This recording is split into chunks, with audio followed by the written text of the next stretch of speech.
Bueno, hoy vamos a dar comienzo con la clase de actos procesales. ¿Alguien ya cursó la materia? ¿Alguien ya la estuvo estudiando? ¿Alguien quiere darnos una aproximación de qué es un acto procesal?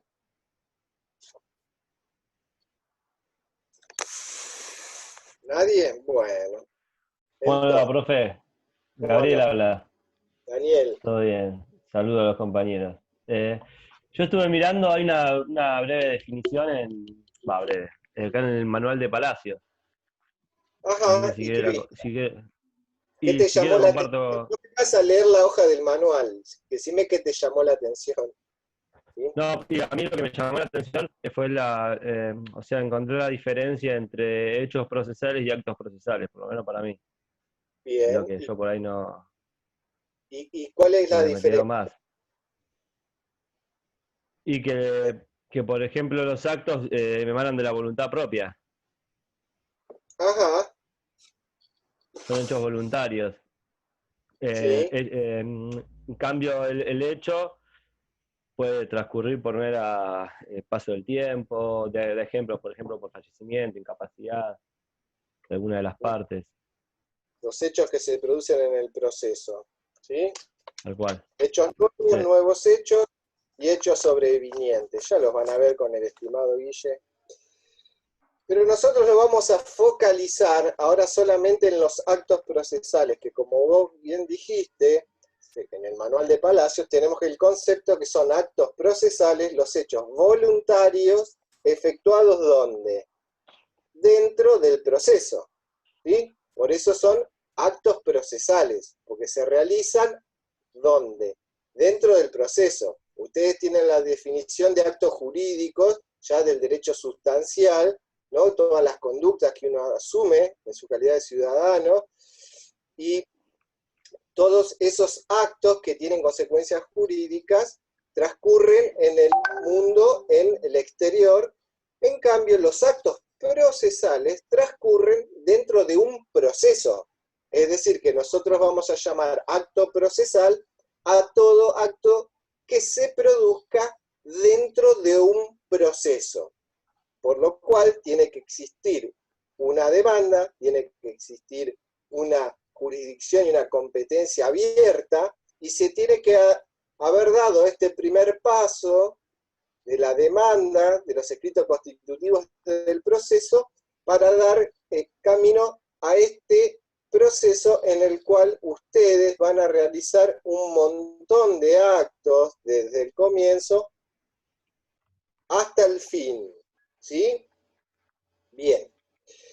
Y vamos a ver que hay algunas excepciones, ¿no? Pero generalmente todos los actos procesales que se realizan dentro de un proceso se hacen dentro del órgano jurisdiccional. Es decir, que usted al iniciar un proceso va a tramitar ante un órgano jurisdiccional, ¿no? Va a intervenir un juez.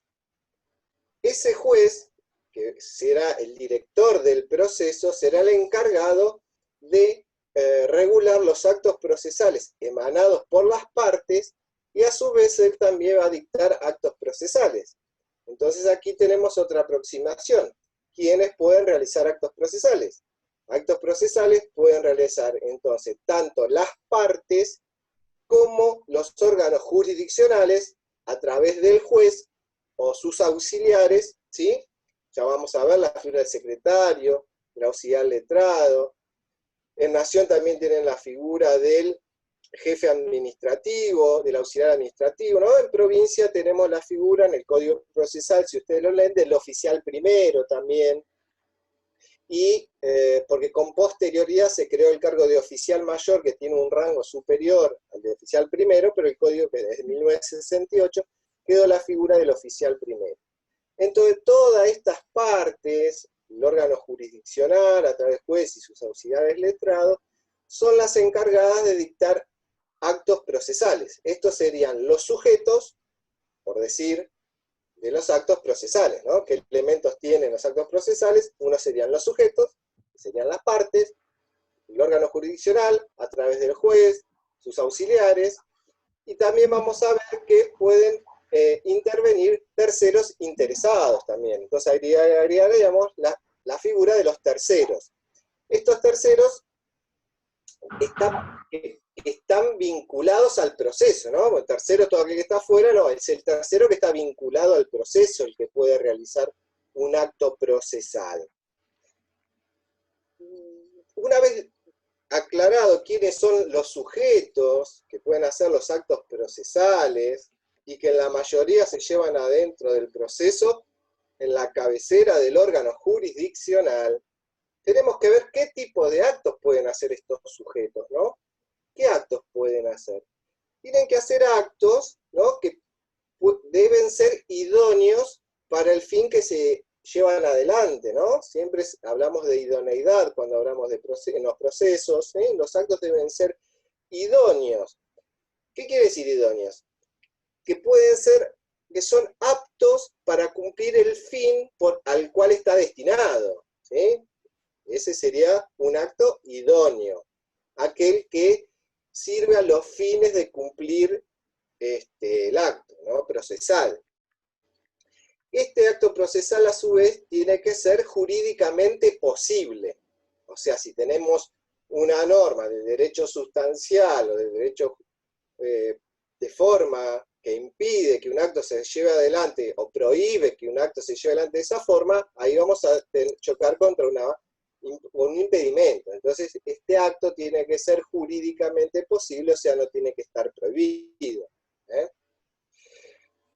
Esto se refiere al objeto del acto procesal. Vimos los sujetos, vimos ahora el objeto, que el objeto tiene que ser idóneo, apto para cumplir la finalidad, ¿sí?, y que tiene que ser jurídicamente posible. Y acá vamos un poco, ustedes van un poco metiéndose dentro de los actos procesales, ¿no? ¿Qué son los actos procesales? Porque terminan después cursar procesal y le preguntan qué son los actos procesales, y entonces los actos procesales hay que entenderlos para que quede ya en la memoria y no se borre nunca más. Bien. A su vez, los actos procesales tienen que tenerse en cuenta la actividad que involucra, es decir, el lugar, el tiempo y la forma. Nosotros vimos que en nuestra materia, derecho procesal, existe mucho énfasis en el tema de la forma, ¿eh? Por eso le dicen el código de rito, el código de forma, ¿sí? Porque es el que nos va a decir cómo hacer las cosas, en qué tiempo hacer las cosas, en qué lugar hacerlas, ¿sí? Todos estos actos procesales entonces tienen un lugar, un tiempo y una forma. Como siempre decimos, el proceso está dividido en 3 etapas. La etapa constitutiva, ¿no?, la introductoria, la iniciación, el acto típico, la demanda, ¿sí?, o diligencias preliminares, que en su momento verán lo que son, lo que es. Después tenemos la etapa probatoria, que va en el desarrollo del proceso, ¿sí? Entonces, en la etapa constitutiva, los actos procesales más comunes, los de iniciación, la demanda, la contestación de la demanda, y la citación de terceros, la presentación de los terceros, las diligencias preliminares, todos estos actos procesales. En la etapa probatoria tenemos todo el desarrollo que involucra los actos de instrucción, de dirección, ¿no?, donde las partes introducen los datos de hecho y de derecho determinados en la pretensión, la demanda, ¿sí? Hay actos de alegación y de prueba, ¿sí?, actos de ordenación, de comunicación, de transmisión de documentos cautelares, todos actos procesales. Y en la etapa decisoria, ¿sí?, vamos a tener una sentencia, una conclusión, ¿sí?, todos actos procesales. Pero a grandes rasgos, en estas 3 etapas del proceso, ustedes se van a encontrar con todos estos actos procesales, ¿no? Con respecto a cuál es el lugar donde deben realizarse los actos procesales, como ya les anticipé, como regla, los actos del juez y las partes se realizan en la sede del juzgado, ¿sí? Como les dije, van a iniciar un proceso, va a intervenir un juez. Ese órgano jurisdiccional posee una sede, puede ser sede de Avellaneda, puede ser sede de La Plata, depende la competencia y la jurisdicción, va a ser donde tramite el juez. Guille, me marca tiempo 9, ¿se reanuda automáticamente o le tenés que dar de nuevo? No, le tengo que empezar de vuelta. La otra vez que el martes pasado se cortaba, bien. Así que no, bueno, el truquito ese no. Cuando termine, salimos y volvemos a conectar. Dale. Bueno, las excepciones, ¿hay algunas excepciones? Sí, hay algunos actos que se realizan fuera del órgano jurisdiccional, que son los casos de los artículos, yo los anoté para decírselos, 416, 418, 477, inciso 1, 380 del Código Procesal de la Provincia de Buenos Aires, ¿no? Hay ciertos actos, por ahí hay imposibilidad de un testigo de trasladarse de avanzada edad, el juez, el secretario, se acercan al domicilio del testigo a tomar esa audiencia testimonial, o sale el juez y el fedatario, el notario, el secretario que cumple una función de notario, y va a hacer una inspección ocular, a ver el estado de un campo, a ver cómo está Guernica, por ejemplo, ahora, ¿no? Ir a ver ahí cuál es la situación, para que perciba a través de los sentidos los jueces o los funcionarios que se constituyen fuera del recinto, ¿sí? A los fines de llevar a cabo distintas diligencias. También puede ser que se realicen notificaciones, ya vamos a ver qué son las notificaciones, ¿no? Pero que se realicen notificaciones fuera del ámbito del, porque el demandado o la persona notificada reside en otra localidad donde tiene que trasladarse a hacer la notificación, ¿sí? Entonces vamos a ver que como regla se hacen todos dentro del proceso, los actos procesales, y como excepción, los miembros del órgano jurisdiccional salen a realizar ciertos actos procesales, ¿sí? Todos los actos de los terceros deben cumplirse en el recinto del juzgado, del tribunal, la testimonial, ¿sí? Cuando ustedes en la demanda ofrecen testigos, la demandada ofrece testigos, los testigos tienen que venir como regla. La excepción, ya le dije, es ir afuera, ¿no? La regla es vienen al recinto donde se realiza una audiencia, actualmente la mayoría, una audiencia videograbada, como ustedes ya lo hemos dicho, ustedes ya conocen, ¿sí? A través del plan de oralidad. Entonces van los testigos debidamente citados a través de una cédula, de las pocas que quedan papel, o la parte los trae directamente a la audiencia, se compromete y ella los trae, van a entrar a este órgano jurisdiccional o la sala de audiencias públicas que la Corte disponga y que divida en franjas horarias. Todo eso es cuestión de organización en las funciones gubernamentales de la Corte.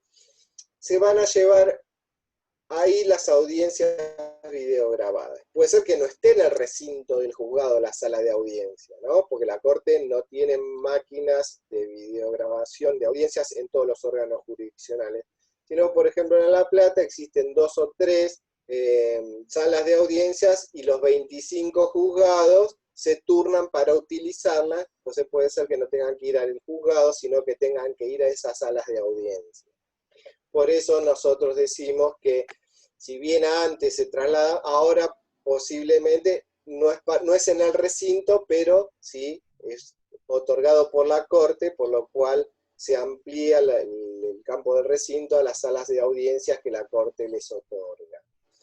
Todas estas audiencias, ustedes van a ver que tienen franjas horarias, a diferencia de las horas hábiles de los órganos jurisdiccionales, van a ver que las horas de las franjas de las audiencias pueden ir hasta más tarde. Es decir, ustedes estamos acostumbrados a que de 8 a 12 es la franja horaria de atención al público en el Poder Judicial, pero van a ver que para la realización de las audiencias, ya estas se rodan hasta las 5 de la tarde, entonces puede ser que tengan una audiencia que supere las 2 de la tarde y se termine a las 5 de la tarde. Todo esto tiene que ver con el tiempo de los actos, porque siempre los actos procesales, vamos a ver ahora, tienen que hacerse en tiempo hábil. El artículo 153 del Código Procesal les establece que cuando no se puede hacer algo en tiempo hábil, tienen ustedes la facultad, el mismo órgano jurisdiccional de oficio, de habilitar días y horas, ¿no? Porque la audiencia se postergó y el juez quiere terminar, pues ya tengo a todas las partes acá, bueno, hasta que no terminamos, puede ser que se prorrogue, o puede ser que se haya que notificar a alguien en el horario hábil para hacer las notificaciones, que también tiene un horario más flexible que el de 8 a 12, el 8 a 2 de atención al público, se pueda llevar adelante o continuar actos iniciados durante el tiempo hábil, ¿no? Entonces hay horas inhábiles que pueden ser habilitadas por el juez para continuar los actos procesales. Entonces ustedes saben que los actos procesales tienen un lugar que es en el recinto como regla, como excepción se hacen afuera, y siempre tienen que ser hechos dentro de los tiempos hábiles, las horas y días hábiles. ¿Cuáles son los días hábiles? La Corte tenía entendido, está establecido en el Código Procesal, en horario de atención al público, de lunes a viernes, de 8 a 2. Pero, efecto post-pandemia, la Corte sacó una acordada diciendo que se pueden firmar actos procesales de lunes a viernes en cualquier horario. Es decir, que hoy un acto procesal, es decir, un juez firmando una resolución, una providencia simple, una sentencia interlocutoria, puede tranquilamente firmarla de lunes a viernes, por ejemplo, el viernes a las 9 de la noche. Viernes 21 horas puede firmar ese acto procesal que dispone. ¿Sí? Este es efecto pandemia, efecto casi, digamos, obligatoriedad de la firma digital, porque hasta antes de la pandemia la firma digital era voluntaria, o sea, solamente los jueces que querían firmaban digitalmente. Había muchos jueces, como me lo han dicho, varios me han dicho, que a ellos les da placer firmar con lapicera y que se sienten, bueno, entonces no querían firmar digitalmente porque la firma hológrafa le producía una sensación inigualable, por lo cual no querían dejar de hacer las cosas que les gustaban y los hacían de hacía mucho tiempo. Profe, Sí. antes de la pandemia, o sea, ¿era de lunes a viernes de qué hora a qué hora? Antes de la pandemia, los actos procesales eran de 8 a 2 de la tarde, ¿sí? El tiempo hábil de los órganos jurisdiccionales. Sí. Para las audiencias, ¿tienen ahí el código procesal? Vamos a empezar a hacer procesal. ¿Tienen el código procesal? Abran el código procesal en actos procesales. Así me van siguiendo. Vamos, yo voy a hacer lo mismo. Y porque cuando ustedes estudien, ya esto es necesario hacerlo. Abran el código procesal. Ya les digo, si quieren, la página es la 50, siempre del que recomiendo yo. Pero es el título tercero, actos procesales. ¿Sí? Y ustedes van a ver el 125, que habla de las audiencias, de las reglas generales. Van a ver las notificaciones, van a ver, que ya lo vamos a ver todo eso, las vistas y los traslados, y acá viene la parte importante, el tiempo de los actos procesales, el artículo 152, y vamos a ver el 153 también. ¿Y qué dice el 152? Días y horas hábiles. Las actuaciones y diligencias judiciales se practicarán en días y horas hábiles bajo pena de nulidad. Son días hábiles todos los del año, con excepción de las fiestas aceptados por la Nación, los previstos por la ley provincial, los que especialmente decreta el Poder Ejecutivo, los comprendidos en la feria judicial. ¿Saben lo que es la feria judicial? Por ejemplo, ahora la Corte de Naciones está en una feria extraordinaria. ¿Sí? En la provincia de Buenos Aires tenemos la feria de invierno y la feria de verano.